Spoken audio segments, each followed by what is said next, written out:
Nagdeklara po ng State of National Calamity si Pangulong Ferdinand Marcos Jr. matapos ang malawakang pinsalang idinulot ni Bagyong Tino sa Visayas at Mindanao at bilang paghahanda po yan sa posibleng super typhoon na si Uwan.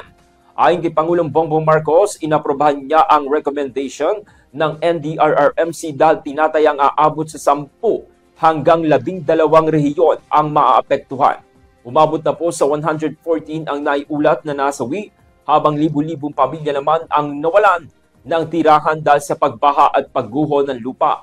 Sa deklarasyong ito, mapapabilis pa ang pag-access sa calamity funds, price control sa mga bilihin at tulong mula sa pambansang pamahalaan. Kasabay nito, puspusan din po ang ginagawang relief at clearing operations ng mga tauhan ng gobyerno, militar at pulis sa mga binahang lugar. Habang pinaghahandaan na rin po ang posibleng pananalasa ni Uwan sa Northern Luzon sa mga susunod na araw.